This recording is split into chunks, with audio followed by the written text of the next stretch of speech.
All right. Yeah, gotcha. Sorry, where am I going? I don't think that was like that. Go to meetings, so go down. That's weird. Is it over here? It could be the meeting. It doesn't look like it's the same, URL that you copied, is it?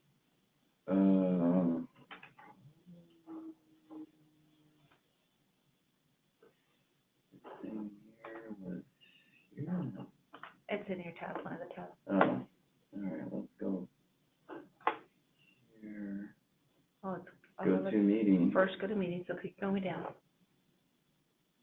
That is down. That's it. Oh, right there. Event body, HTTPS, under event body. This part? Mhm. Okay. Let's see here. And let's try that here. Close this.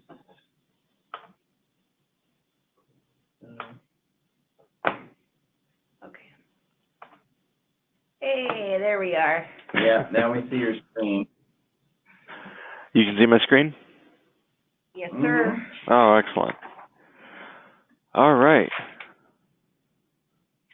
Okay, so I have a couple things that I want to go over as far as just kind of a little bit of clarity, wanting to make sure on some stuff. And then I do have some other things about the org details I wanted to let you know. Do you have any questions or any new updates or anything like that before we start?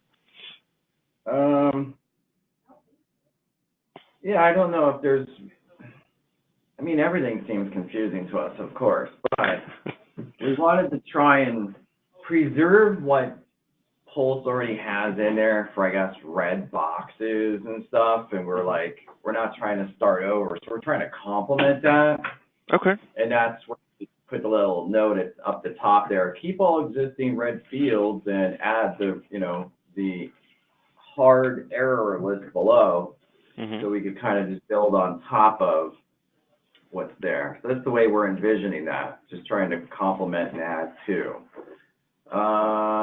So then, yeah, hopefully, did this make sense the way we kind of laid it out to you with adding the screens? Yes, it absolutely does, because whenever you put here, like, screen, for me, that would mean, like, your data form, but when you say, like, org, or primary contact or location, stuff like that, client master, that stuff all translates for me perfectly. Okay. Especially when you guys are over here going, like org details / other info. I'm assuming you guys meant org, other info tab and everything, so, like, yeah, that stuff translated perfectly for me. Sweet. That helped us out a lot too, because we were bouncing around a lot, and it's like, we need to know what pages we're on, so it took a lot to Because otherwise, yeah, for translation to you, I figured it would be a little bit of a hassle or a nuisance. So yeah, I figured this way you can navigate quickly to what we were talking about. The other thing is that little blue section, client master surcharges. Yes. Kind of put all that in one bulk section there, just so, because I know we were chatting about that last week and on the surcharge. Unfortunately, Evan, I guess we finally figured out where we thought it was client master surcharges. Is that the correct section? Because I thought I put a question mark over there or somewhere. So pricing count. That's right. Yeah. Question mark, right? Yeah, pricing console. That / surcharges is probably what you would have wanted to put there.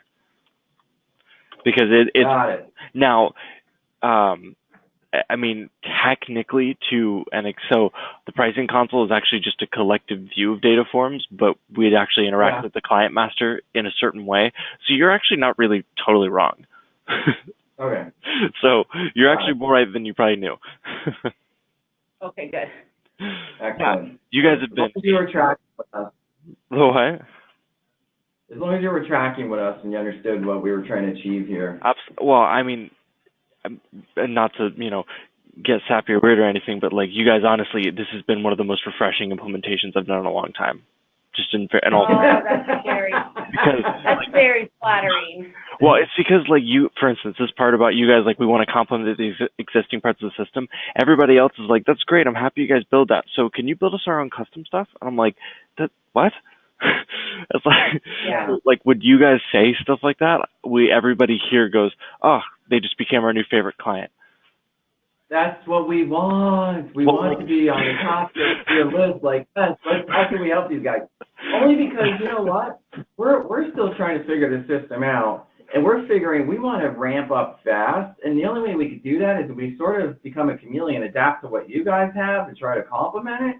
And then maybe down the road, once we kind of are dialed into this thing, we figured it all out, maybe we come back to you guys and say, all right, we need to customize this. We need to customize that. Something what we're figuring.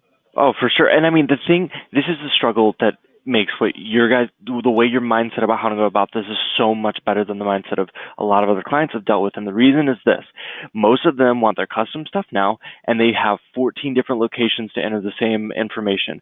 You guys are wanting to use the system the way it's designed and then go from there, which means that your processes are going to get off the ground 10 times faster, because I've seen it now tens to hundreds of times. Your processes are going to be faster. They're going to be more efficient. Your site is going to work better. You're going to have fewer issues in the long run. And honestly, you guys are probably going to get to a point, I mean, I would imagine, and it would be up to you, but you guys will probably get to a point of product influence. Yeah. Yeah. That was our main thing. Make it easy.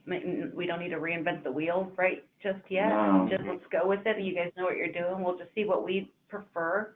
And we were going down the line, like you had it as lead, prospect, underwriting. We need to keep it simple. Yeah, I saw that. And that's, once again, another thing that made it 10 times easier for me to go, oh, sure, I know exactly where that is. I know what you guys are wanting with it. Cool. So then, at this point, Evan, I guess we're challenged. We're challenged with navigating the different layers of the cake, is the way I'm visioning it in my head. Because the layers to us are like the organization. Yeah, like you go to org.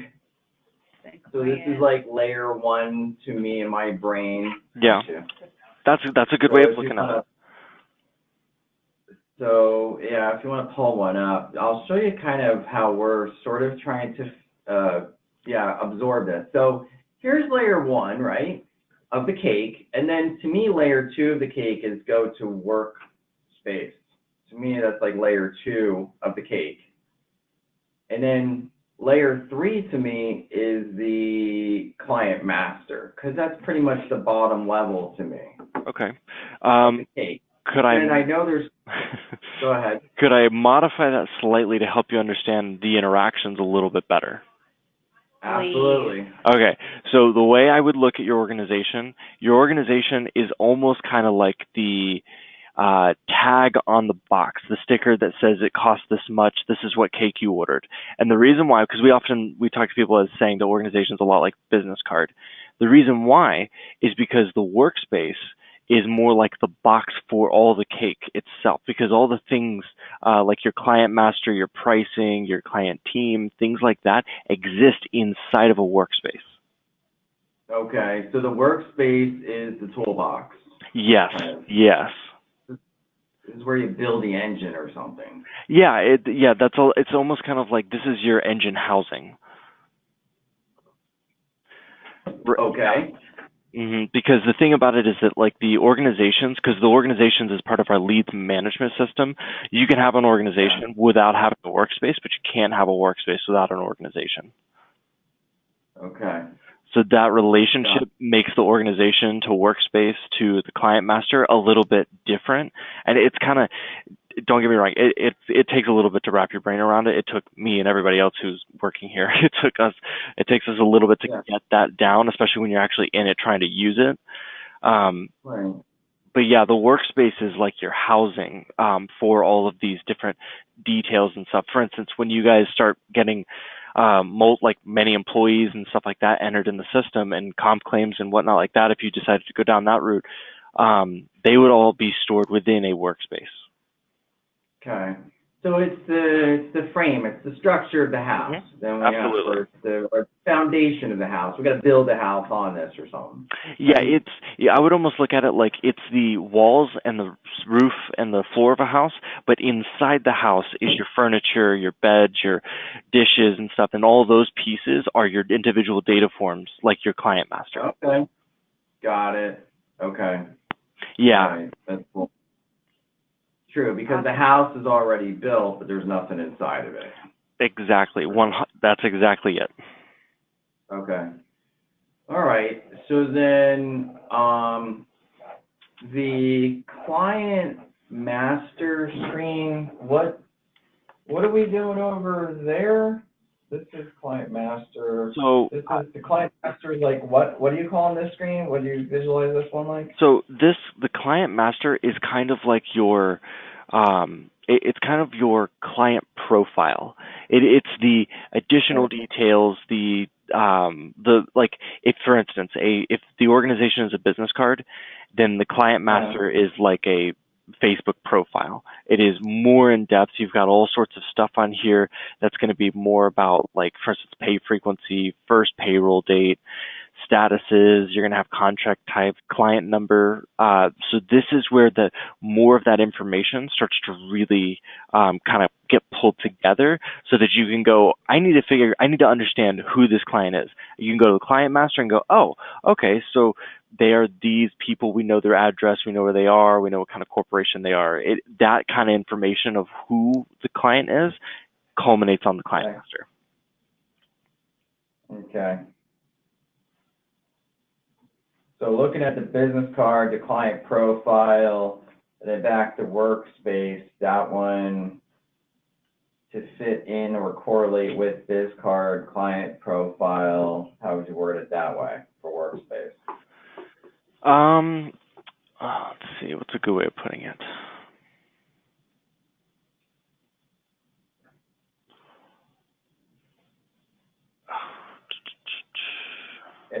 Can we call it pricing console, or I mean, is that for which part? For the workspace, the house? What would what words would we use to describe it? Biz card, client profile, then workspace is blank. What is it? The workspace is your Manila folder. Manila folder. Yeah. All of these things. Yeah, it's the folder that's housing all of the individual documents. The Manila folder. So I have like the business card, the profile in there. Pricing, all of it. Right. So whenever you have pricing and the profile and all that kind of stuff, you have all of that contained within your Manila folder. Because, I mean, if you're getting into database stuff, all of your records get housed under under a workspace tag, kind of, if you will, because we have a foreign key for the workspace on all data forms within, or all tables within the actual workspace itself. Okay. What other major components or pieces do we need to know about to try and piece this together in our head? Okay. Big picture. So have you guys, when you went to Pulse and stuff, did you guys get your the whole peanut M&M spiel? I don't think. Well, sounds a little familiar, but run through it again. Okay. So the way we describe the system, and as far as what's customizable, what's not, and pieces like that, the way we describe them is we describe it as a peanut M&M. So we have our core, which is your peanut, and then we have the chocolate, which is going to be your PEO level, and then we have the candy outside, which is going to be all of your personalized custom stuff, the things that are unique to Worksite Pay that you guys want. So core is part of the system that if something in core changes for any one person, it changes for everybody. It's something that we don't change unless it's something internally that we know we have to design. And those parts of the systems are seen with, as an example, your organizations. Yeah. We don't have any, we kind of like, those are things we can't really control or customize for you. Contacts are like that. Activities and whatnot and the other. There's certain pieces of the system that are just very... can't change them. They're just okay, yeah, got it. They're pretty basic for the most part. So those aren't areas, those are areas like what customizations you want. There are other parts of the system, so we can definitely add that in. Now, if you want to talk about the PEO level, these are things that are unique to your industry. So, for instance, your client master is designed to house information that is out of the box. That's stuff you guys already would be using or information you might already have. For instance, some of the stuff you have in here that you're wanting required is stuff that is stuff that very commonly, like setup fees and things.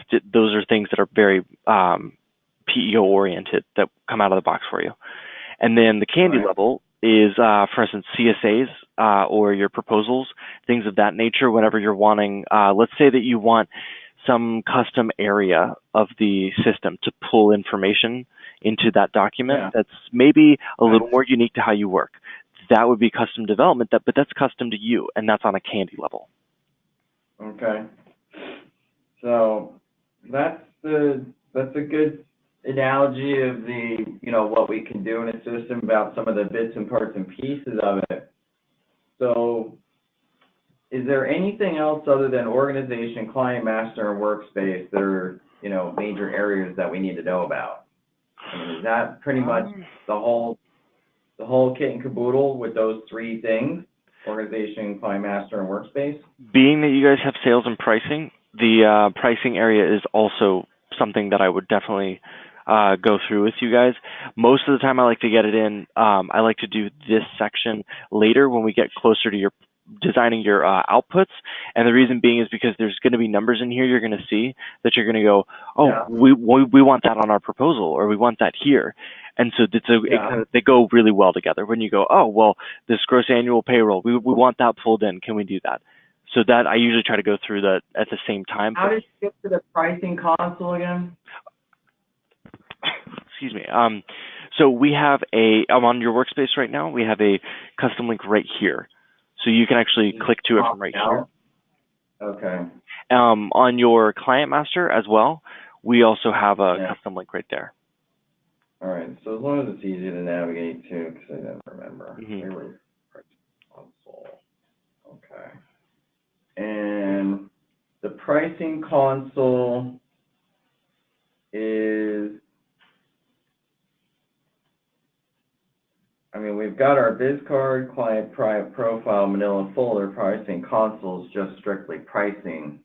But you can't control everything here for pricing, can you? Most things, yes. There are some areas you might need to get a little more granular with your pricing, and we have hyperlinks that can kind of jump you into those sections. Okay. So the pricing console is not the same as a client master. The pricing console is a specially designed chocolate PEO layer view of three primary data forms that we have in the system, which is your pricing batch, your pricing states, and your pricing comp codes. We also do have the surcharges, but some people use them, some people don't. But the biggest ones that we discuss are the batch, state, and comp code. Okay, and batch, the comp code. Okay. So now, we were trying to envision a salesperson over here, I believe, on this screen, and the salesperson says, I need to customize a quote before I submit it to management. And I think my brain was not getting wrapped around how a salesperson could do that quickly and easily. So how we talked about the underwriting records or for the approval of non-out-of-the-box related sales? Yeah. Right. Okay, so what they would have to do is they would have to go here, click the button that takes them to the batch, which is where a lot of information that they would want changed or customized, a lot of that's housed here, like admin fees, things of that nature we house over in here. Well, once they go to the batch, all they got to do is just check this special request checkbox for pricing, and it'll actually generate an approval record. Okay. Which in that record they would need to specify or be able to do that. It depends on how your salespeople want to work. If you want to give your salespeople access to adjust these parts of the system, you can. If you're wanting to make it so that only certain people can change the pricing, we can. Obviously, we can change it for that. Yeah, thinking that all of them can change it, but it's got to be management. It's got to be submitted for underwriting. So that's where I'm trying to figure out. Walk us through just something quick. With a salesperson. So he's over here under batch, and he's like, oh, it's not going to be, $90 per head the client wants for a platinum plan, it's going to be $70. So where does he put that in for the platinum plan? As a per head fee? Mm-hmm. Okay, so let's say out of the box we're doing like a admin percentage and you wanted to change it to per head. We click an override right here and it opens these up, and then what you do here is you change the method, which is to a per head, which opens up this down here. And so you said like what, like our example of like 60? So platinum plan is normal price 90, and then yeah, let's just say he's going $70 because he's giving him a free upgrade from a gold plan to a platinum plan. That's Okay. what we're thinking is going to happen. Yeah. Okay, so what happens here is he clicks these. You can click that again and it closes it off. But then what you would do is save. And I'm going to click apply so that it doesn't, if you click save, it takes you out of it, saves and close. If you do apply, it just saves it and brings it right back. So you save that and then it puts it in here. Right over here, we have an automatic calculation that's being done based on that sales data you gave us, so we put in the system. Yeah. And so all these different pieces calculate, but that's how that gets changed.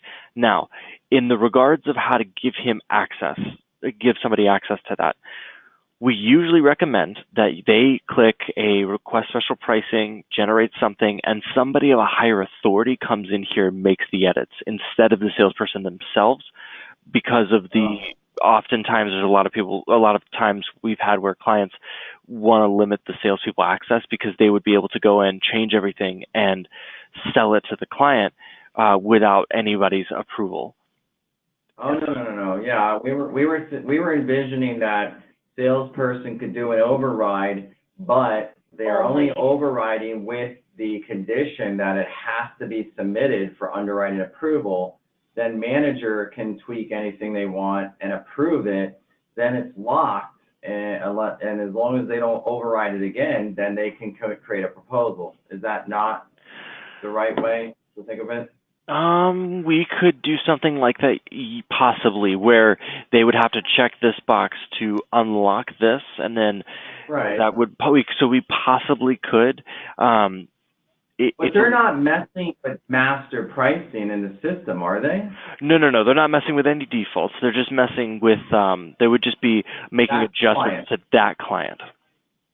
Yeah, that's the way we envision that. So that way, we don't want to. As management, we don't want to sit there interpreting what they're trying to do. We just want to see what they're saying is the way it's gonna go. Now, the only question I would have is, are you nervous because there's a lot of other variables over here that they can tweak or mess with that could screw it up? Taxes or anything like that. I don't know. I'm seeing FICA, FUTA, SUTA, all these different rates. Should they not be touching a lot of this stuff, period, when it comes to the proposal, or can we restrict them to just?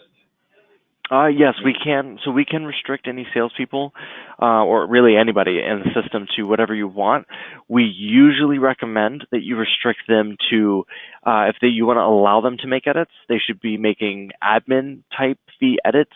But we usually try to recommend that you keep them away from different kind of tax edits, different kinds of, for instance, if it's comp code type related things, only because, like for instance, if I go to your pricing console. And it's grayed out because I've got this other tab open. But if I were to come down here and go to your state, you'll see that's where we house a lot of policy information. So for any of your PEO contracts, we usually recommend not allowing them to have a lot of access to that, because if they have access to the policy stuff, they might change things without actually knowing the details of the policy that somebody's being priced under. And that can produce some issues.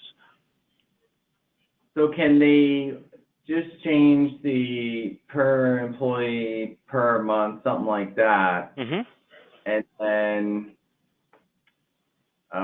type in, I guess, a comment or a note, I guess, right above, and just say, look, I need a price adjustment. I need to mark up, group benefits 20%, and I'd like to mark up workers' comp by 15%.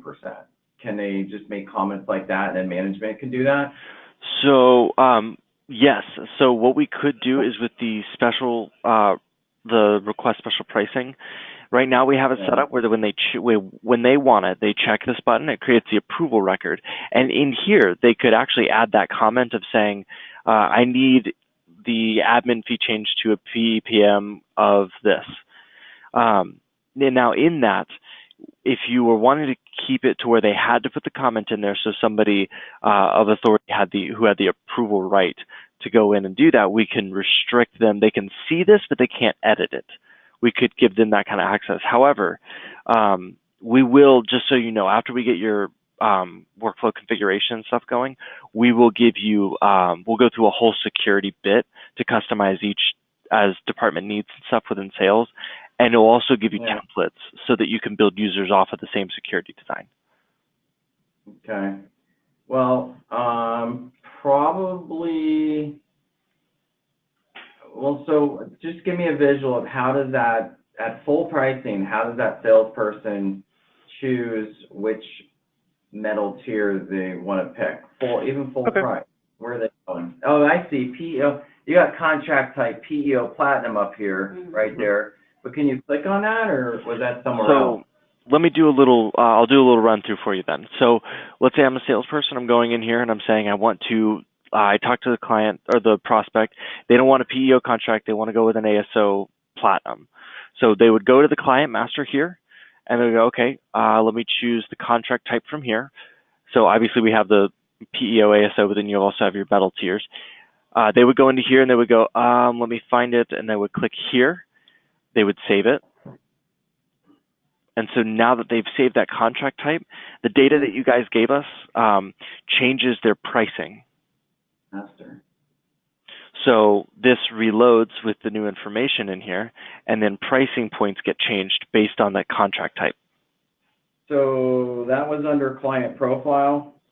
Under the client master, yes. Okay. So that's where we're changing plans. Yes, that's where you would change the plan design that I think you guys worked out with Lindsay was with the contract type. So where does it show up on the pricing module what the price is for ASO Platinum? With out of the box? Yeah.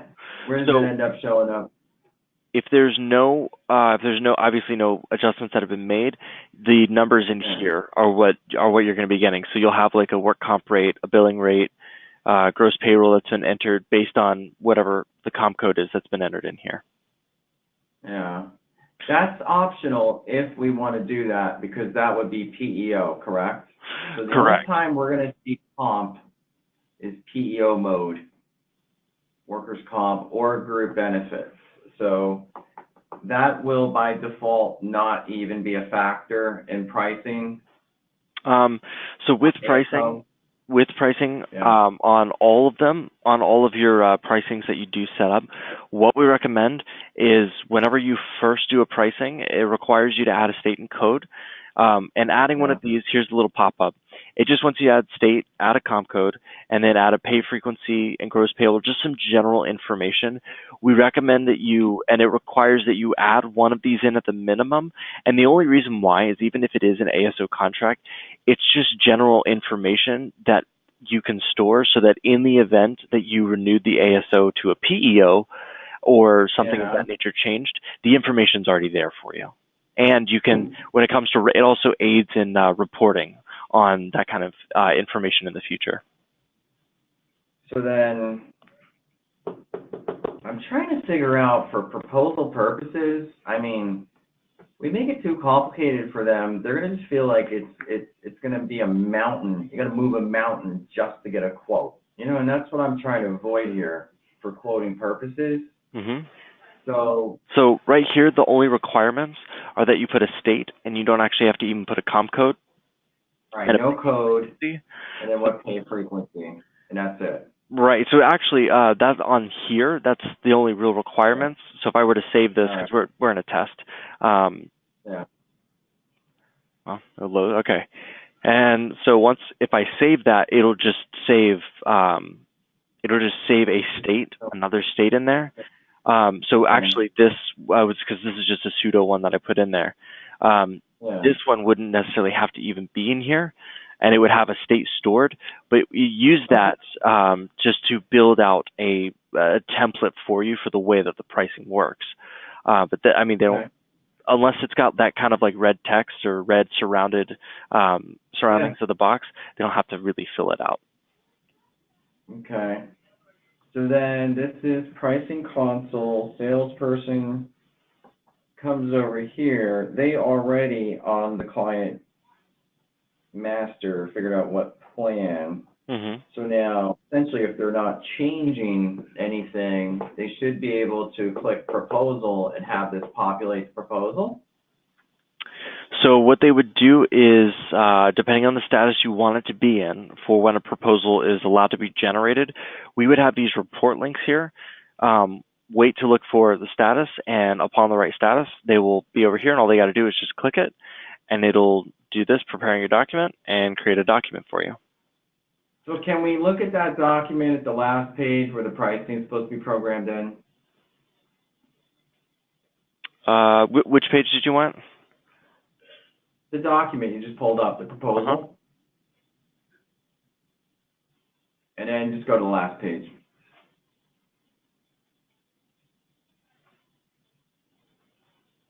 All right, so now, so it threw the comp code in there, got that. The only thing I'm concerned about is all those extra little lines that we have. How do we overcome that?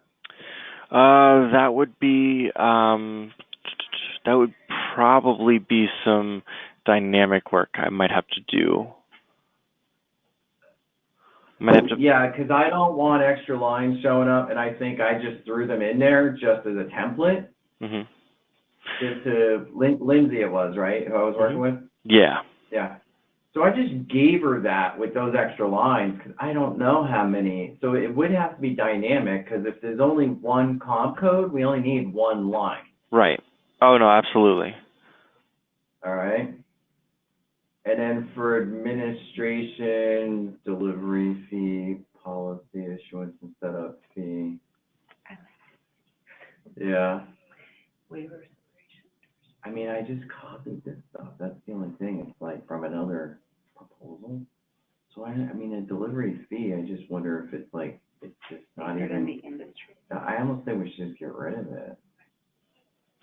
So once we finish getting the rest of your workflow and everything configured, we'll definitely do a deep dive into your merge doc and your outputs right here. Excellent. Okay. Yeah. Excellent. Yeah, we usually try to leave that towards later so that your system's actually working. Got it. And you can work in it. But then, and mostly for the reason that once you get stuff in here, you're going to look at numbers on here and be like, dude, I don't want an annual premium this or this, that, the other on there, but I really want this. And then, then we go, gotcha. Okay. And we know better what to add in there and stuff. Because I know that there's a lot of times you're going to see numbers in here and you're going to go, why do I need all these? But then you're going to look at another number and go, I have to have that number on there. So those kinds of things, we want to make sure that you can see everything before you accidentally get limited. Yeah. No, it makes sense that we work on proposal pricing last and the structure of that one. Okay. So then, Evan, with the Excel spreadsheet we sent you with the process, the train, I envision this sort of like the way we did it, the sales stages, like train tracks. You gotta, the salesperson has to start with the lead and go down the tracks from left to right, stopping at stations. So are the sales funnel visuals, top to bottom, but since we're working on it left to right, that's why I'm visioning it that way. So then, we got our train stations over here, pretty much what we discussed last week. We gave this information to you. Did you pretty much program it all in already to make this? Some stuff yes, some stuff no. I did need to discuss a couple pieces with you. Go ahead. So part of the pieces that, remember when I talked about the peanut M&M with core and everything? So organization is, and I'm assuming just obviously making sure that we are talking about this organization page. Yeah. Okay. So in here, so this first tab, the organization details, this is part of core as a table. However, The other info area is considered a data form that is actually entirely customizable and configurable. However, on the organization part of it, it is not. So I know there was some requirements on here that you guys had with like the name, phone number, website, and then obviously a couple of other areas. So whatever is already there, we cannot make any edits to for the organization. However, on the org other info page, we can make any edits you would like. Well, can you still make them like hard errors that they need to be filled out? That's all we really. Well, and see, that's the thing is we actually cannot on here, whatever's on here, the way it is, like name, obviously name's already on there. Yeah. But outside of that, we cannot make any edits to. Like, so we can't make them hard errors? No, we cannot.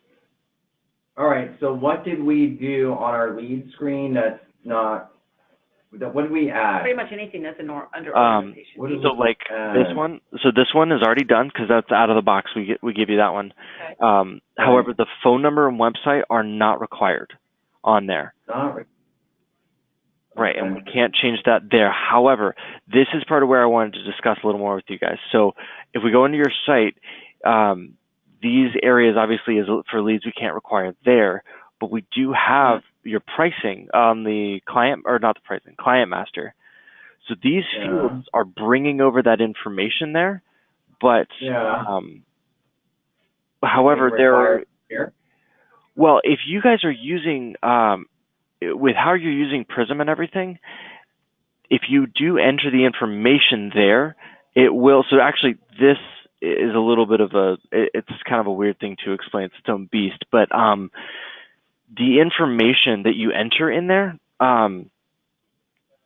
we can't require as much in those areas, but there are certain ways that you can.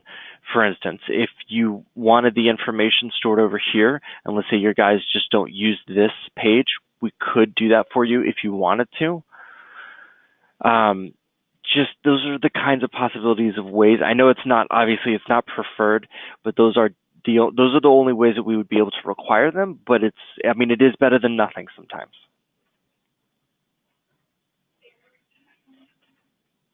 Can we look at our spreadsheet again? Absolutely. So anything that's under organization detail, we are not able to or make them hard errors. Correct.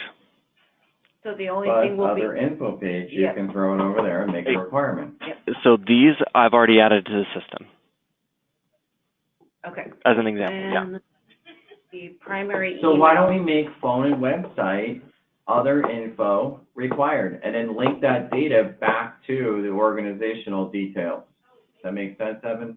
So just to make sure I got your logic right, so adding the fields over here, and then you saying like force the population over here?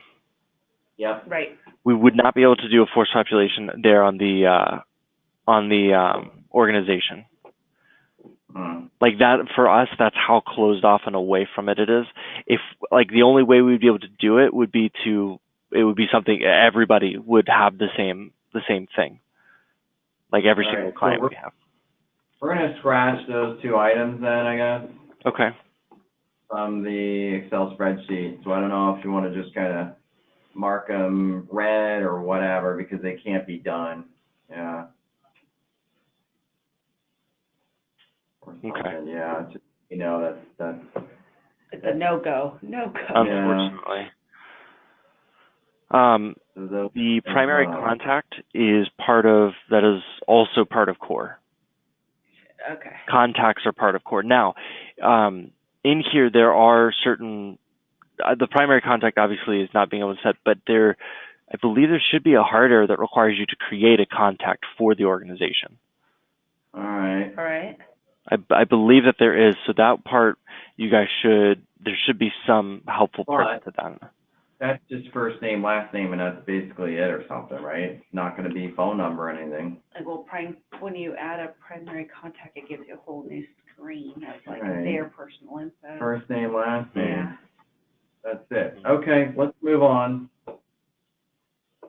I know. I really hate that this is the case for this. I've been trying to. Primary. Right. Oh, look at this. We're getting shot down left and right over there. Oh man. What? No. I'm so sorry, and I've been trying to push to get more stuff like this, but the problem is that we have a lot of clients who don't. They literally go, well, we don't require salespeople to enter barely any information. Oh Yeah. no. Which is we don't understand, and that makes no sense. Right. But Because for some how do reason you they do follow that. up the phone call or an email if it's When there's not no required? phone, I know. Garbage sitting in the system. I know. Oh, well, for us, at least those of us who are working here and helping and doing stuff like this with you guys, this is the biggest one for us that we don't understand. So let's visit this another way, and and I don't know if it's possible, but Evan, but follow my train of thought. Salesperson goes in here, does the name on organizational details, goes to pricing, puts in or he goes to the client master, he puts the plan in, and then he's like, okay, I'd like to go ahead and create a proposal, but you can't make it where there's some kind of error period that says you must enter a phone and an email or something just to stop them, just a stop sign, period, before you can have a proposal generate without linking it to the field. And I guess it would be almost a soft error, because if you make it a hard error, would the system know that data was populated in those two boxes? Is there a way to trick the system? So you know what I mean? They're actually, when it comes to our different fields like this, no, there is no way to be able to trick it and say that here's this and it's a phone number for certain types of things like this. And the reason why is because our system is designed to be it's a relational database, so we've designed it very specifically so that if it's like, even with an FEIN number, you have to fill in an FEIN number, and with the right format and everything. Otherwise, it won't accept it. So to create a proposal, to click on proposal, the system can't be like, hey, wait a minute, phone is blank, block proposal. Your system must know whether a field is populated or blank. No? Actually, hang on a minute. Let me try something, because I think I might have figured a way around it. Now that I'm thinking through it. Sorry, doing some live configuration for you.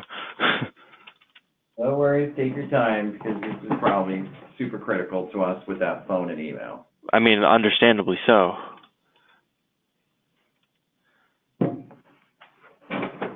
Don't share the secret with any other clients. This is customer stuff. Between me and you. Yeah.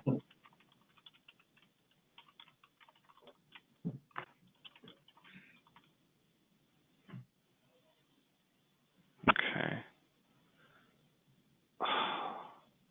This is where things get a little tricky.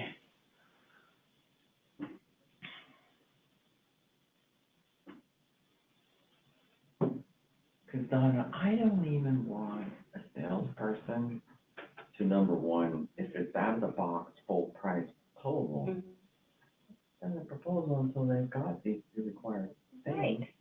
And I don't want to get like a custom proposal, like, oh, I want to give them a platinum first, a gold pricing. And then I'm like, I'm not going to check phone numbers and emails, but if they try to push it through that way, I want the system to say, hey, manager is not going to look at your stuff until you actually have done. something. I know, it's kind of, that's kind of what be careful with these sales guys. They just want to push, and it's like, okay, you need to do a little bit of quality here. And if they come and go and they're in and out and gone, they put in 50 or 100, leads or prospects in the system, and now they're just wherever, because if we're across the country, who knows who's doing what in the system. So then we're going to have a bunch of garbage. And then how can we have the next salesperson actually make heads or tails of what's going on? It's great if they... I think from the beginning, we need to have requirements of what is... Imagine a salesperson, I talked to Bob today,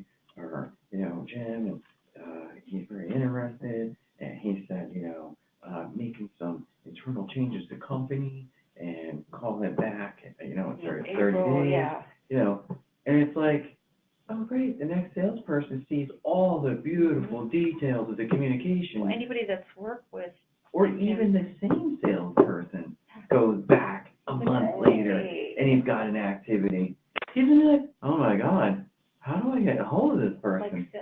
Like if they have experience with Salesforce, it's a little bit easier than that. Yeah. A lot easier. Is it? It can be. It's just a We'll make different it beast. easier, And that's yeah. why I want it, like, if we keep it like. I've actually quiet and fully let it flow. customized Salesforce before, You have. myself. Oh. Yeah. How did you like it? It was Did it do great, what you wanted but it to then do? I killed Salesforce to go to Microsoft CRM Dynamics. So I Mhm. programmed Office CRM Dynamics myself, which is Mhm. customer relationship management system. Learned how to do all that by myself without anybody helping me, because they don't really help you out over the phone with that. They're like, you got a manual, you got to do it.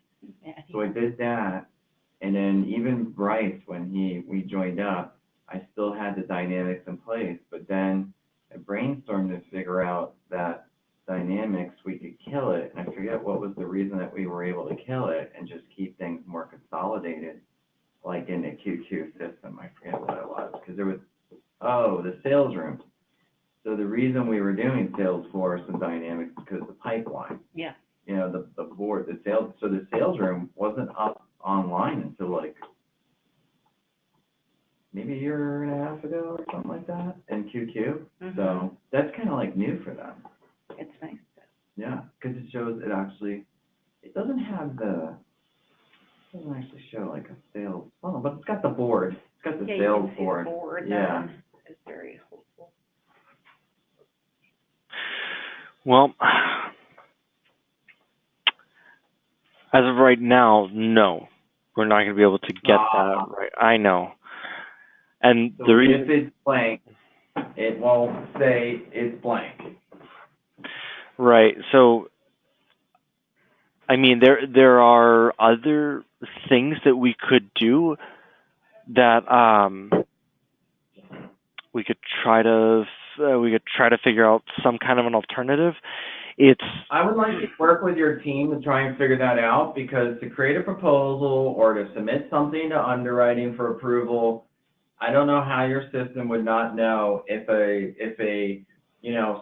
a box or a field is blank or not. Your system must know that. It does know whether it is blank or not, but the issue we're running into is whether or not it produces something that tells you that you're not allowed to proceed forward unless this is filled out. Now, I mean, I would definitely say that you guys know about being able to put... because then you have to connect the box to, well, the box, so this is the thing, to proceed, box must have data, it must equal data, you know what I mean? Mm-hmm. Must be populated. Not required, but there must be something populated in it. So if the system knows whether it's empty or populated, then it simply cannot move forward unless it is populated. That's the way I'm envisioning how to get around this. Right, and that's what I've been trying to figure out. But the thing is that so the problem is the way that we set this up on our end is we have a whole configuration side that we have access to. However, the side of this for your organization, this comes from core code that if it's changed for one client, it gets changed for everybody. Every single client that we have. And so part of the reason why that is the reason why we don't have the ability to configure this the same way we have the ability to configure most other elements of the system. Well, we're not trying to change anything with these fields. We're just trying to identify whether you can create a proposal based on two fields being populated or not. So saying that it's like to stop you from being able to produce the proposal in the event that stuff is not there. Not populated, correct. So the proposals are generated are basically report links that we call them, and those links can appear or disappear depending on parts of the system. So, I mean, from what you're talking about, basically making it so that we could have it to where the links will not show up if that. Yeah. Well, let me see.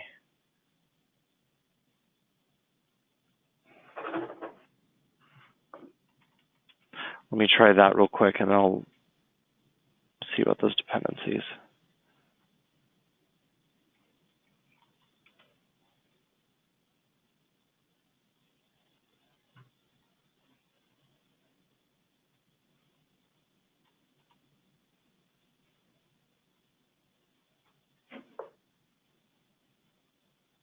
Elena's going to be doing payroll today. If you could calculate a ballpark of hours. Okay. They were a little bit more than that. Yeah.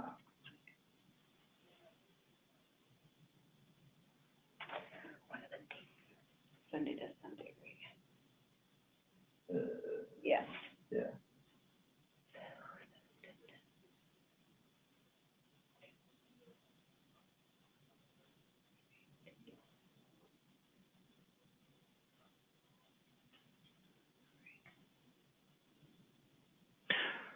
So unfortunately, it looks like no to that as well. All right. So you're working on where it's field empty, and we can't put a stop sign up if the field's empty.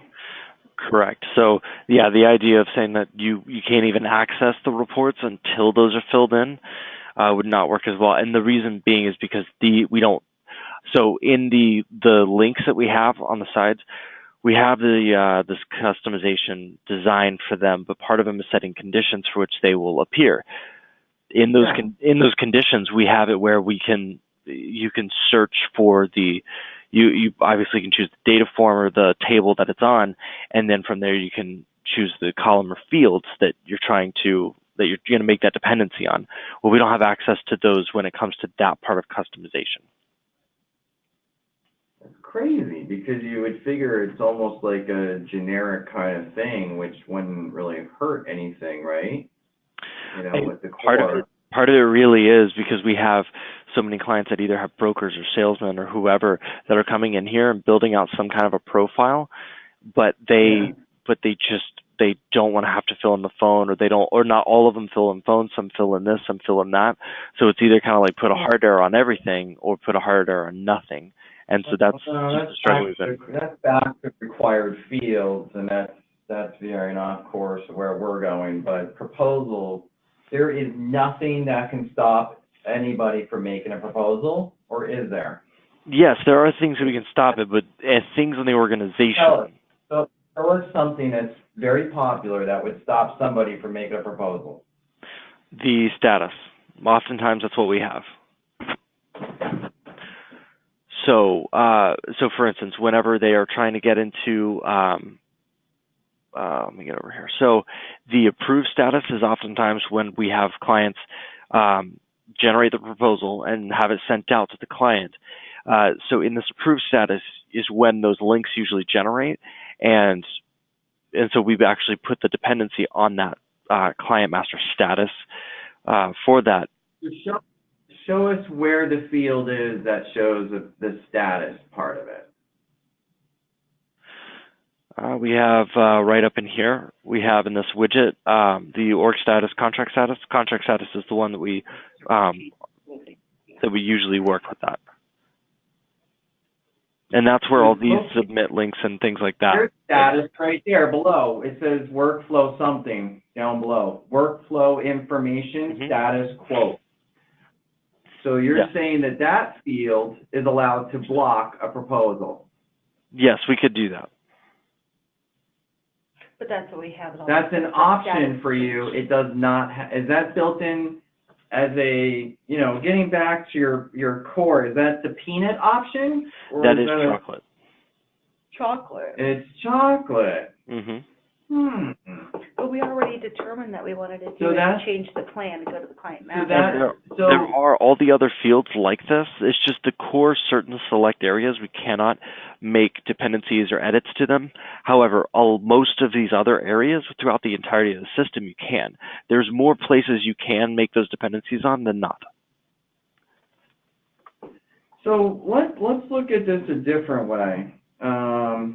What if we went to organizational details, other info page, made a page, 2 fields over there for an email and a phone number, require them, and then have those linked to the proposal. And just like you got status here, quote or something, and it blocks proposal, can't you link back over to the other info page on a phone and an email that we customize? And block a proposal that way then? So by adding those fields over here and making those the dependent fields. Make those mandatory. Yeah, we could do that. We can make the org other info, put those fields over here and require them. Yeah, to require them to be filled out in order to. Probably almost the same thing if we just do it that way. If they're required, they're required. You can't go to proposal until you fill out this required information, right?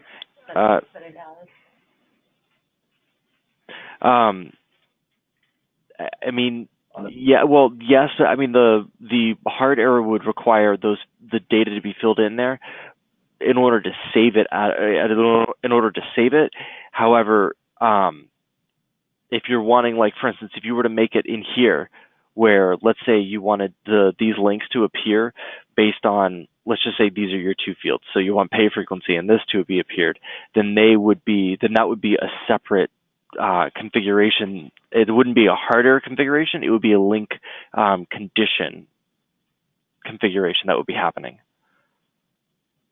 Condition. And yeah, so conditions for which these will appear. For those to appear. Yes. Yes. Yes. Yes. Yes. Yes. That's what we want, right, Donna? Yeah. Okay. Right. So, Evan, I think we're talking with gas. So then essentially what we're doing is organization detail, other info page, you got to add a required phone number and email over there. And anything red over here is a condition before the proposal field link would even populate, right? Before these would show up? Yeah. That's what you're saying. Yeah, I mean, honestly, my suggestion would be if you want, add those in here, make them required before they can even officially save the organization and have one created. So that's part of their first step. So they can't even create a workspace until that information is in there. Yeah. Yeah. Sure? This is where we put them as lead, right? Is this just I don't want even leads in here without a phone number and an email. Exactly. That's my suggestion. So let's go organizational detail, other info page, add 2 separate fields for a phone and an email. And of course, people are going to be like, why is the system, why is it over here and it's not over there? Whatever. It's a workaround. To make it mandatory. Yeah, until you guys can figure out on the back end how to make it work another way. So there we go. So then you could just add it for the screen where it'll say organizational detail and then other info page, right? Other info. There we go. Yep. Look at that, Donna. Absolutely. Yeah. Bam. Now it's going from to black. Yep. But now you gotta mark them probably yellow so you don't forget to work on them. No, don't worry. I got it. What I like to do is mark them as green when they're done. Okay. Got it. All right. So now we're on primary contact, and that one's red. But what's the scoop on primary contact? Because you said the system makes us enter a primary contact anyway. Is that when we go to prospect mode? Or? A contact, yes. So here, let me pull this up. Okay, so like the website, for instance, down here, this red outline is that it's a recommended field, and it's used for checking duplicates. So if we go, let's say. Oh, I thought if it says red, why are we not good with that? Fields marked in red if order we use to duplicate. Phone is red. I know, but I see that the phone is red there. Is that the box that's red? Is that making a hard error? So there's two types of red things that we have in here. So one, when the name is red, that means it is a required field. When the box is red, that means it's being used as a duplicate check system for you, so that people can't be accidentally entering in duplicates. Got it. Got it. So, but it can't be a dual purpose on primary information. I know that a primary contact could have a different phone number than the main organization phone number, right? Yeah, they can have like a direct number, but then it's going to look for a website down there when you give it a website. Yeah, like a primary contact does not have a website. But I know it's duplication purposes. It's duplicate. Oh, other info. Oh, that's back to the other info screen. So then there's other info right there, where there's the red. But Evan, that red website on other info, that is just duplicate checking? For like having a field over on the other info that's also with the website? You saw the website saying do we have two other info sections? No, you just have the one tab. That says other info right above your mouse pointer.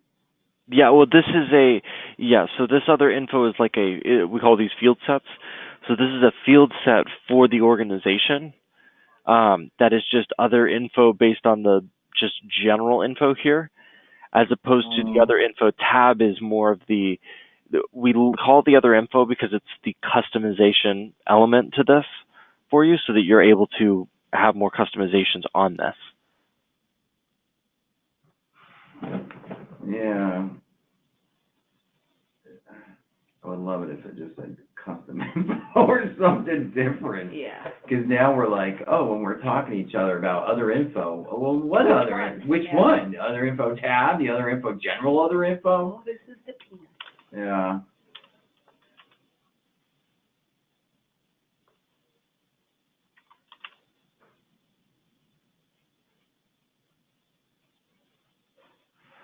What would you want it to be called? Oh, what? Yes. What? So, Evan, before we go tinkering around with the brain of everything, the question would be, this is the tab part, right? This is the other info tab? Correct. Okay. So, what could we call it that's unique without saying candy page or whatever, or chocolate page? Let me see here. Could we say, I mean, is it just as simple as saying custom info? Specific, client specific? No. Let me think here. Extra. Additional info? That's what I was, yeah. Additional info? Yeah. That way, when we're chatting about this, we're talking to someone else, we'll say it's additional info. Yeah, and then that way we're not overlapping with other info on general stuff. Yeah, we're just, Other. Now, bear in mind with this, this org other info table name, this is a friendly label that we can add to it, but the table name will remain the same. So you won't usually see it. Whenever you're doing reporting and stuff like that, that's where the difference you'll see. Okay, but for where it says the red part of it for the name, so that's the actual tab label right there. Is that what that is? This is the data form name.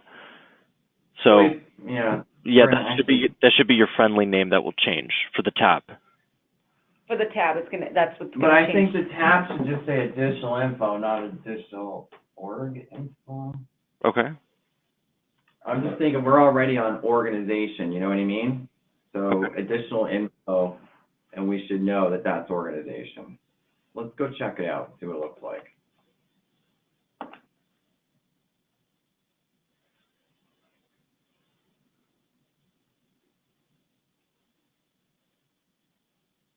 They're gonna let me change it. Oh, jeez.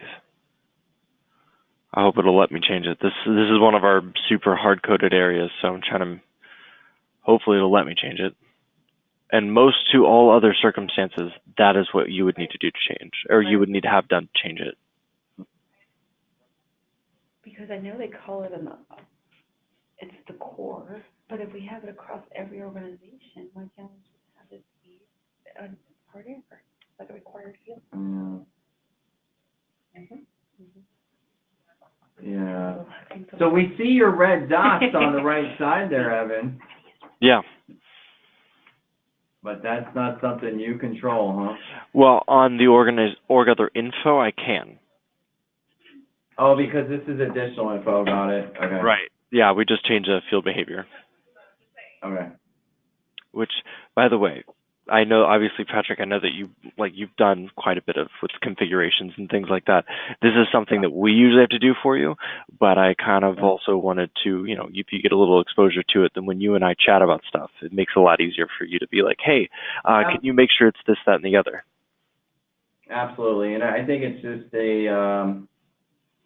just some of this generic general stuff that we just want to make sure we're talking to, each other about. Mm-hmm. Like that other info is going to drive us nuts because me and Donald were trying to figure out some stuff, and then we were getting confused talking to each other about sections of Pulse, like where's this, where's that, and then I'm like, and her brain was twisted like a pretzel. She just stepped out to go to the restroom, but I was like, all right, so picture it like the layers of a cake for the organization, client master, workspace, stuff like that. Yeah. She's like, oh, okay. And when we put it on the Excel spreadsheet, I figured that was the only way me and her are going to come together on the same page and communicate to you without getting all lost. So how is that working with the additional info? Is that not? It looks like it's not going to let me do it, of course, as per the nature of this whole organization stuff. This is the most frustrating part of the system. Yeah. Well, if we can't change org other info, my question would be on the general tab where you were at. Can we change the title of that other info? Where we tripped this up in the first place? Right here? Yeah. Can that be called additional info? Unfortunately, no. That's part of the org. So we can't change it. Okay. So that's organizational detail at the top left corner there with the question mark, and then that's other info underneath it. So it's like, we got to say other info tab, or go to the top, just scroll to the top of this thing.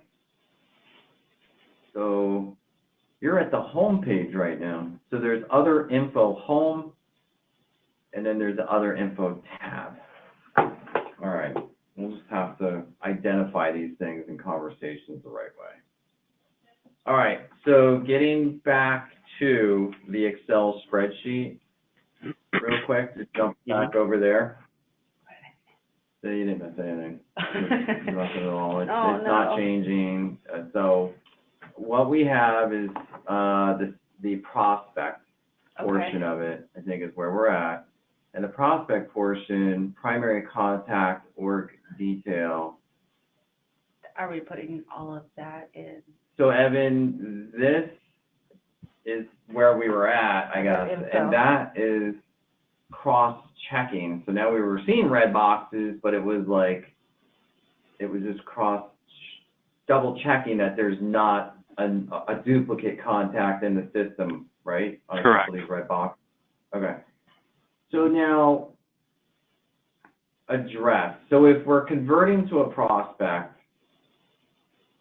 where are we in Pulse if we are converted to a prospect? Can we check that out real quick and go look at that? So when you create a prospect, that is the creation of the workspace.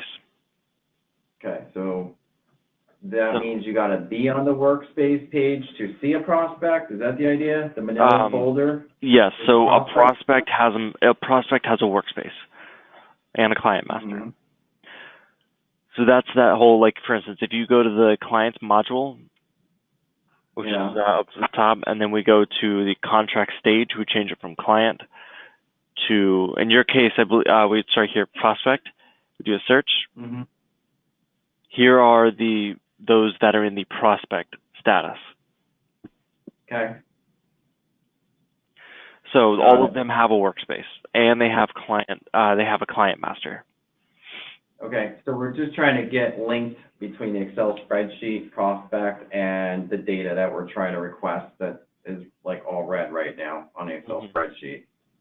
So let's go take a look at where we're at with the red part. So this stuff here that we requested as far as, okay, org details, so primary contact, org detail, that is going to happen when we go to prospect mode. I think that's where we were at, right? I'm sorry, can you say that one more time for me? Primary contact, we requested it on org detail, but primary contact is going to be required when you create a prospect anyway. That's what you're saying. You need a primary contact, no? I believe a contact is required, but having that contact set to primary is not, to my understanding. The system automatically, by default, labels that first contact the primary. I know that much. You add one contact, it makes them primary. Yeah, it should. It should have it. That much I know. That much I know. So now so then I'm trying to figure out, so where is that primary contact now? If we're in prospect mode, where is it? Wait, where's it stored? Like navigate to it. I'm just not grasping navigation right now to have a prospect. It's required to have a contact, right? So getting to that contact, there's a couple of ways. So we're on the organization right now. There's contacts right here. Right. So you can just so you can get to it from here, clicking on your contacts. Also, whenever you see a contact field like this, the drop down always allows you to add new right here. Okay. Or obviously to select it like that. Okay. In my opinion, the most recommended general way to just search for a contact and get them is to use the contacts module. Okay. Which, when you click it, it's just like a lot of those other views, and it's just going to pull a list of those contacts. Okay. For that organization. Oh, no. This is for the whole system. Okay. And then it'll tell you the organization right here, so you have an idea, and you can sort on that and such. Okay. I just want to go back to that screen that had contacts on the right-hand side, so we can follow through on the thought process. So right there on the right-hand side, that contact there, that is a requirement if you have created a prospect. If you clicked on that, they are the category. So if you create a category prospect, it makes you enter a contact. That's what I'm trying to figure out right now. Well, here, let's walk through this then, because this will help with navigation too. So, if we just create a new one, so if we do test, phone number is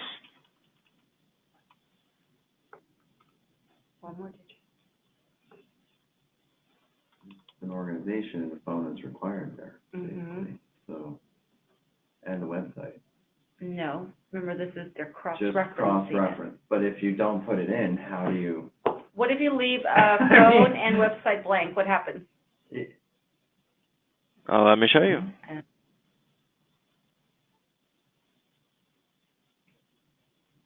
It's created anyway. Create it. Wow. But hopefully it being read, they'd be like, oh, I have to read it. Hopefully. Just don't tell your salespeople that it's not required. Yeah, right? All right, so on the right side, I see contacts. Yes. But you're not in prospect mode yet. No, so we are only in lead. Okay, create a prospect. This is the requirements it does give you, as of right now. And that doesn't have a prospect in there, right? No, what do you mean, a contact? Or contact. No, it doesn't. No, but I don't want to go. Oh, gosh, okay. Doesn't have a contact. So these are hard errors that I've already set up for you from your list. Perfect. Awesome. Okay. And then can we add? More hard errors to this? Yeah, primary contact into other info? Yeah, for the contact part of it, can we do that? For this specific field, no. If you wanted to add that same kind of thing over here and make it required, then yes. Okay, but is it going to map over to the other areas as a contact there? Can't do it for just the side, on the right side? Is that, yeah, over there, is that somehow, is that different than primary contact field? Is there a way to make? So this is part of our action center, and these are special core data forms we have, like your tasks that have, they're set up in such a way that they link to other tables such as this. They're almost like appended additional features. So because of that, these don't have the same interactions in the system as things in here do. All right. So then there's no way, because those are core, you can't make those required either. Correct. Yeah. All right. So then, let's see here. So under other info, we could create a primary contact that way. But then you possibly could. Now, I will tell you this: any logic in the system that the primary contact here uses, this one will, the one on an org other info would be exempt. Right. No, yeah, I kind of got that. So I don't know if it's overkill. I'm just trying to figure out. Yeah. Could I make a suggestion? Yeah, go ahead. So the hard errors and stuff like that are awesome, and I realize the frustration of not being able to do them. However, we do have workflow channels that would allow you to be able to create a task for the salesperson that gives them the necessary things that they need to fill out. Yeah. So you can have some stuff that can generate so they can look at it. They have a list in front of them. So you don't have to give them a laminated copy of, here's everything in ClientSpace that we need you to fill out or anything. So we could do. So they have a pop-up, like a pop-up workflow, and just fill out the workflow and then it populates the fields we want, or what? Is that what you're saying? Well, what it would be is like, so for instance, say upon the creation of this, we would have or for instance, the creation of, let's talk about like client master, because there's a little more data on there too. So on the creation of the client master, we could have a task that generates and is assigned to whoever that sales user is. However, that sales user will be getting email notifications and notifications that the task is there, and in the body you can have it generate with items like 1, item 2, and going down the list of things that they need to fill out. It's not requirements, but it is information for them that they can have. Yeah, it's just the workflow. Because we own an insurance agency too, so we have a workflow on our agency management system, and here's the way it works. You're basically, you create a new contact. That workflow pretty much prompts you to fill in information, but as I think about it, it's not even required on that, the way we have that either. You don't have to it's kind of like just sort of put it into a flow. Yeah. So the workflow is just a task, you're saying. It's not like a pop-up screen that says, hey, fill this in? Correct. It's a task. Yeah. Because it would be great if it was a pop-up window and it said, just fill out these 10 items. This is what we need. Fill these 10 out, and then click save, and then you can't click save unless it's all done. All right. We're hitting brick walls all over the place, Evan. I know. Let's go back to the Excel spreadsheet, because it's, at this point, I think, on the prospect, we're going to let the primary contact be blank, I guess, then the primary email. Well, could I make a suggestion for you guys? Yeah, sure. So, why don't you guys are already in your own site and kind of fiddling around with it, right? Right. My suggestion. We don't know available to do or not do is the well, problem. My suggestion right now, why don't you guys go in there, create your own fake company, or use one of the ones that are existing, but I suggest create your own and run through the process yourselves.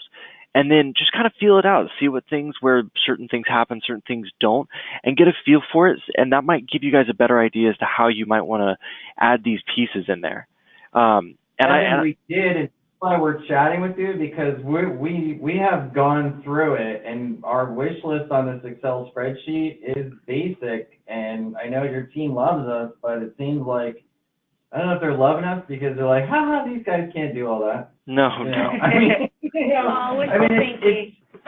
there's nothing to do on our end if we can go dream up anything we want while we're playing through the system, but we're hitting brick walls here. So it's almost going backwards to go back and go through the system and dream up some new stuff, because it's not helping. It's gonna hurt the process. So here we're trying to figure out what are ways around the roadblocks that we're already running into is the problem. So, you know, at this point, it just seems like, all right, nothing could be fulfilled on prospect, and then over on underwriting, you've knocked down 2 items over there, but there was something about the link. What was that link option again? With the proposal link? Yeah. So the proposal link, yeah. The proposal link can be, we can have that determined, have it like it appear based on information on like the client master or wherever you're wanting that link to appear. The client master is the place we recommend. So if, for instance, if something is not filled out, or if something does not contain certain information, or if, most popularly the best is if it's not in a certain status, then it will not appear. So the proposal link needs to, we don't want that stuff. I don't want ASO or CSA showing until a proposal is basically generated first. And, you know, I don't know why we would see ASO or CSA without proposal being generated. Does that make sense? Because I'm just noticing that. Right. So, for instance, in the contract type, right now we don't have these configured for that. But like a PEO contract type would not appear when an ASO contract type has been selected, and an ASO would not appear when the PEO has been selected. Right. So we would have those differing. Yeah. So the links would have to be based on contract type. That's what you would see for the agreement. But then the agreement would be linked to, first, the proposal's got to be generated and approved by management if there's conditions to it before you could possibly pull up a contract, is what I'm figuring. So if this is all linked together, that's the way we would want those links to happen. Does that make sense? Yep. Yes, you would. Okay. There would be different dependencies that you would want to look at, and having certain people approving prior to the salesperson actually being able to generate their own report. Correct. So the first stage of that process would be on the Excel spreadsheet, we're asking for 3 fields to be completed. So proposal should not show up unless those fields have been populated. Yep, and we can do that in these pieces on the client master. Because I know you were coming with a bunch of suggestions before, but I think we were on track the right way the first time around. So which fields are you wanting to have the where? Spreadsheet. Okay. Excel spreadsheet. Prospect. We want those 3 things filled out before you can populate a proposal. Right, and those are on core tables. So the client master is not one of our core tables, and so these things in here from this point, we can make those hard errors and those determinations on these. But when it comes to these, like for instance, this is not actually on the client master. It's actually it's just code that's bringing it over from the organization. Evan, I don't want to get off track. On the Excel spreadsheet that we have, can we make those items required? That's really all I need to figure. Yes, or because they're red right now. So I'm from what I'm understanding, you're saying no, you cannot make a hard error on those because they're red. Correct. Is that correct? Okay. So my thought process is you can't make a hard error on those 3 items. Make it so the proposal will not be available until those are filled out. Does that make sense? Yes, and for the same reason we cannot make them we can't make hard errors on them. We cannot make those data dependent for the link to appear. But we ended up saying that we can do, add primary contact as one of them into the other info. Yes. Okay. Or hitting brick walls. I mean, the system Well, no, is... he said that we could put it on the other info, the primary contact. So Well, that one well, you're right. So primary contact, primary email and address are going to have to go other info, and those are going to be requirements to make that proposal show up. I don't know what else to do, but we need that data in the system. So the IT team is definitely, by not letting us make required harder. I mean, Evan, I'm not even sure why they're telling you to tell us what would you, what's your wish list on hard errors? Because it just seems like it's almost a big waste of time to even ask for those kinds of things. You know what I mean? But we're just going to do the workaround. So it's going to be the organizational detail, other info page, add those things there that are in red under prospect, and make it so that that person has to fill those in. Okay. Yeah, so that's how we're going to have to do that one, even though it has nothing to do with your primary contact, a part of the other stuff you guys have. It's just, we are going to have to hijack your system and make it work for us the way we need it. Just a little question, Yeah. Evan. Are we able to just make text on it red and not like a hard N, like maybe? No, I want it, well, I know what you're saying, So they're like, but, oh, it has to do that. yeah, well, that's a good point, but it's not going to make them do it, and then if they're empty and they learn it, then it's like garbage. Then we have a bunch of garbage in our system. So we'll just do it this way for now, because then it requires them to do it. Okay. Now on the underwriting part of it, the business type and the source, those also can't be required. And we're going to also put those under other info. This is just going to have to be our solution for that, because we want that information. Okay.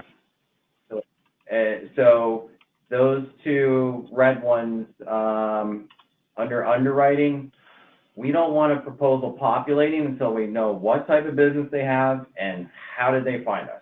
So those are going to be two other info tab items, and those two will also be required to be a link that has been populated before a proposal is available. Does that make sense? Yeah, you want this information filled out prior to the ability to generate an actual proposal. That's Right. it. That's it. So. Now, would you guys be against me creating these as required fields on before allowing a prospect to be created?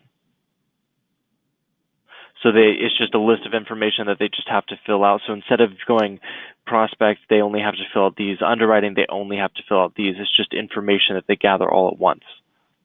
I think by the time they're a prospect, they'll know that. To make them a prospect, that's just what we're going to have them do, because the salesperson should be able to have them almost on the phone as they're trying to create a prospect to make it happen that way. Like ready for a demo. So what is the rest of that stuff over there? DBA, EIN, source. Yeah. EIN is a required field.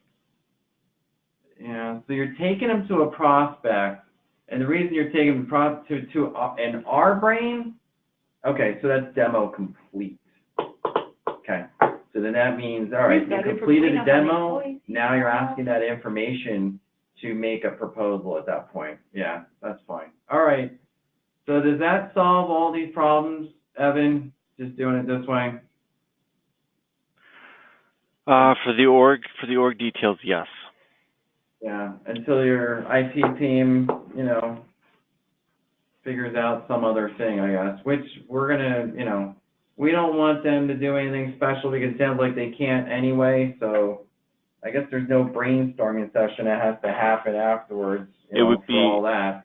It would be a product change for us. Yeah, so. Which you do have the ability to put ideas into our product team, and they do directly communicate with you on them. Yeah, we're so new to the system. We don't even do any of that, so we're just skipping all of it because we're just learning. So standard when training a salesperson info, fill out as much information as possible. Do you have that info? You don't want that? Just the red. Really? Yes. No, because I don't want them to kill the deal. I'm just feeling that it's going to kill the deal. Fill out as much as you can. They won't even know what If you have it. All right, moving on to the pricing console, Evan, just in conclusion here, and then we're going to run. But with the pricing console pieces, you're good on all this, right? So you don't need anything else from us to figure this out? I need to go in and do a little more on this. When it comes to the surcharges, they don't work with requirements on surcharges, like requiring one to be filled in. We have default designed for them to be filled in. So the same way that a salesperson would go make an adjustment to the admin, they would make an adjustment to the surcharges. That's how we have it. So they can default for contract type. But you can add choices on the drop down, right? Yeah, these would be choices, because the one thing we want to make sure is that it's populated with something. So if there is no additional services, we need to force them to pick it. We can have it default in there as just a default. Yeah. It defaults in there every single time, and if they want something different, then they have to change it. Okay. So let's default no additional? Yeah. All right. That'll work. I'm thinking we could do it that way, unless we force them to have time code. Yeah, you know what? Actually, Evan, let's do it the other way, because then the salesman will take it away if he doesn't want it. Okay. Populate time code setup, expense reimbursement, hiring. Make all of those populate. So then these all default. Yep. Okay. And then no way that salesperson can screw up that deal, because the worst case scenario is the client says, hey, I didn't want those. Oh, okay, I'll take them out. They save you money. Because if you try to upsell something, forget it. It doesn't work. Yeah. Oh, I forgot this. I forgot that. And and they already got the quote. Yeah, that won't. Yeah. So it's better to just say, yeah. Okay. Fair enough. That's going to be the safest way for us to approach that one. And they can take them off, right? Absolutely. Yeah. Well, they can pick or choose, whether they can pick item by item which ones they want, right? Absolutely. And they can, they would go to their pricing console and literally just from right here, they could delete, edit, or add any as they want. Okay. So it'll populate all four of those over here. And if they're like, oh gosh, I don't need any of those, then they can click on no additional services. When they want to add one, they can just click check boxes and just add them in here like this. They close it out, and they appear right here. They give you the surcharge amount right here. If you want to make an edit, they just select it, click the edit. They can go change the pricing within here and within the different models and pieces. All right. Okay. Evan, we're going to have a partner meeting today, but we might have one more plan coming out. Okay. That's going to be below the bronze. So I know we got the bronze, silver, gold, platinum, but we might have one more plan called, I don't know what, but it's going to be like the starter plan or payroll only plan. Something like that. Copper, yeah. Copper. Aluminum. Hey, we have had people with copper plans. Don't knock the copper. That's funny. You think I'm joking? We actually have.